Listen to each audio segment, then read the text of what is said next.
नमस्कार दोस्तों, tax pro with Sam bro के यूट्यूब चैनल पर आप सभी का फिर से स्वागत है।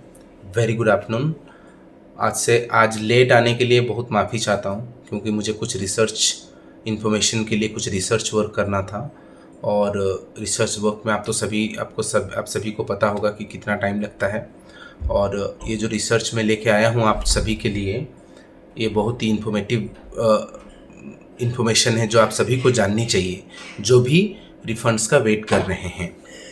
और रिसर्च वर्क में जाने से पहले, रिसर्च इन्फॉर्मेशन में जाने से पहले मैं आपको कुछ जो आंकड़ा दिखाना चाहता हूँ, जिसका आप सभी को इंतज़ार रहता है कि डिपार्टमेंट ने आज कितना काम किया है।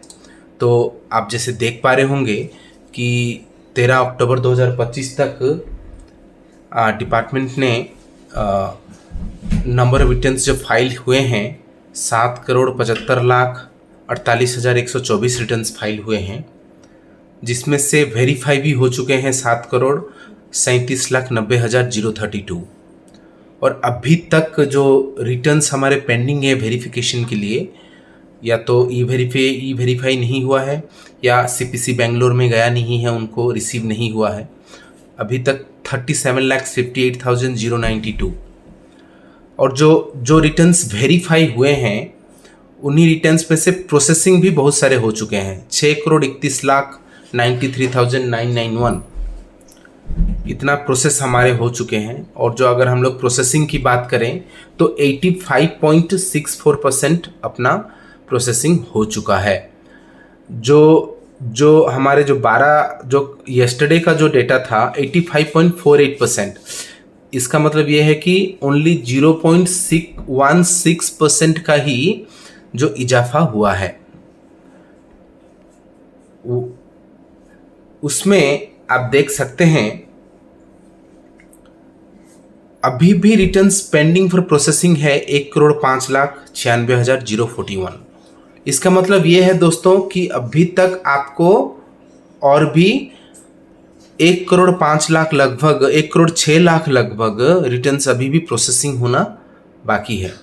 अगर देखा जाए कल के डेटा में और आज के डेटा में, तो लगभग 3,89,095 रिटर्न्स प्रोसेस हुए हैं। अगर देखा जाए तो मतलब कल और आज में जो 1,00,000-1,50,000 तक होती थी, आज 3,89,000 लोगों का प्रोसेस हुआ है। अगर इन 3,89,000 लोगों में अगर आप लोग किसी का भी रिफंड आपका हो चुका है या इंटीमेशन आ चुका है आपकी ईमेल आईडी में या मैसेज में, मोबाइल मैसेज में, तो आप कमेंट में ज़रूर बताएं। और जो मैं आज आपको जो इम्पोर्टेंट इन्फॉर्मेशन देना चाह रहा था दोस्तों, डिपार्टमेंट का मूड एकदम नहीं है आपको रिफंड देने का, क्योंकि हाई कोर्ट ने भी उनको बोला हुआ है, दिल्ली हाई कोर्ट ने, हरियाणा हाई कोर्ट ने, पंजाब हाई कोर्ट ने उनको बोला है कि जिसका भी एलिजिबल रिफंड्स है उसका अगर आपने पेंडिंग कर दिया है तो आपको 5.5% इंटरेस्ट या 6% इंटरेस्ट पर एनम के हिसाब से आपको इंटरेस्ट देना पड़ेगा।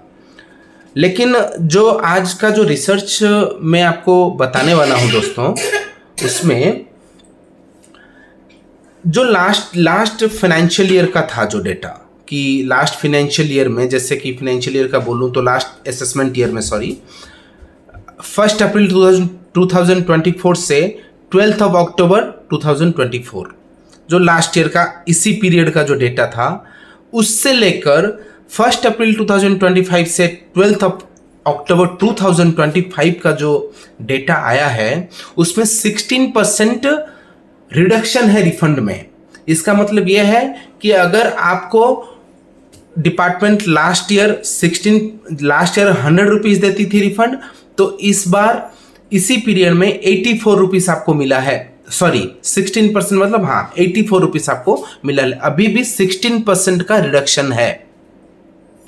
और लेकिन इसमें डिपार्टमेंट का, गवर्नमेंट का जो है डायरेक्ट टैक्स कलेक्शन बहुत बढ़ गया है दोस्तों, लगभग 2.4% बढ़ गया है।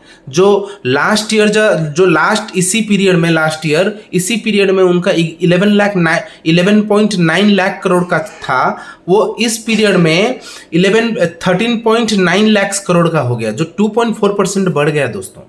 हमारे पैसे से डिपार्टमेंट अपनी तिजोरी भर रही है, गवर्नमेंट अपनी तिजोरी भर रही है। और आज का तो इकोनॉमिक टाइम्स का ये भी रिपोर्ट आया है कि डिपार्टमेंट बहुत सारे मेजर्स ऑप्शंस बहुत सारे ऑप्शंस चूज कर रही है कि आपका रिफंड कैसे ना दिया जाए।